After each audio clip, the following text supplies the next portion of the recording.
own limits and showing her kids that anything is possible. Hard work works. Happy to be here. 43-year-old mountain climber Jenn Drummond is standing on top of the world. And scaling summits has taken her life to new heights. The business owner and mom of 7 first got a taste for hiking in 2015 when she moved her family to Park City, Utah. 5 years later, after surviving a serious car accident, Jenn found a new lease on life. All of a sudden I realized we have this limited time here on Earth. I wanted to climb a mountain for my 40th birthday that was coming up. With the help of her coaches and mentors, she began training, exercising whenever she could between work and the children's schedules. And she even set a goal for herself to become the first woman to climb the 7-second summits. So tell me about the 7-second summits. What exactly is that? The 7-second summits are the second highest point on each continent. Harder than the first 7, steeper, less traveled, less commercial assistance, and a little bit more remote locations. Over the next few years, Jenn traveled the world, seeing her dream through until she faced a challenge in Indonesia. Jenn said she couldn't climb Mount Sumantri due to the area's political conflict, instead choosing to climb Mount Townsend in Australia. There was a lot of snow, there was a ton of wind. Things were not necessarily in our favor, but we pushed through. It was a lot harder than expected to get up here today, primarily due to altitude, I'm guessing. I ducked and a rock hit my helmet and my shoulder. There's different cues from the environment that you have to take, and then you decide how close you want to flirt with that line. We made it to K2 Summit. It's a lot of work. Were you ever scared? Yes, of course I'm scared. All the time. There's spots where you're saying, you want me to go from here to there?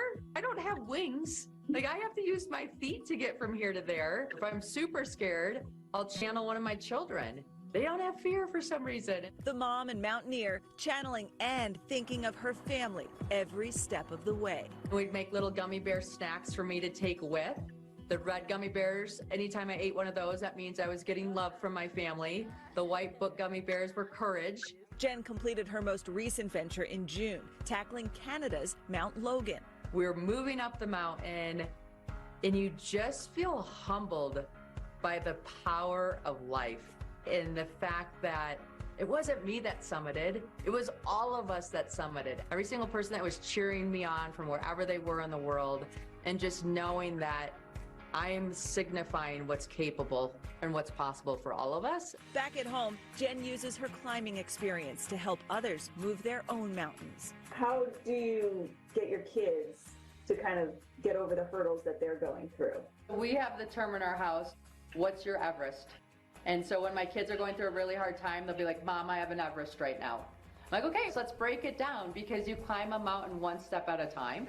It might not be big to me, but what they're using that term, that means it's the biggest thing going on in their life. You are living proof of grit and what can be done. So what advice do you have for people? The best way to have grit is to have an unbelievable team.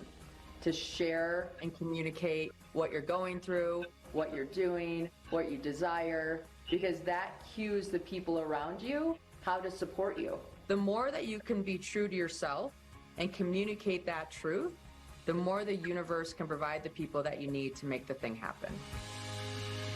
She's really impressive, but there is some debate in the mountain climbing community about which mountains are actually the 7-second summits. So we mentioned there's one mountain Jenn couldn't climb. That was Mount Sumantri, and she says she does plan to climb it as soon as it is safe to do so. In the meantime, Jenn is planning on taking 2 of her kids with her to the top of Africa's Mount Kenya again, and she will also have a book coming out next year. It's called Quitproof, sharing her lessons throughout her journey. I don't care which are the second summits, whatever. I mean, the fact that she's done that is amazing. And she's climbed Mount Everest and, you know, every other mountain she can get her hands on. And doing this with her 7 kids, just supporting her and rallying her. She said she would be at soccer games with like a step, you know, those step aerobic things. Right. And she'd be like getting her exercise and her training in while she was there for her kids. So she was very, very impressive. Now I feel like a slacker.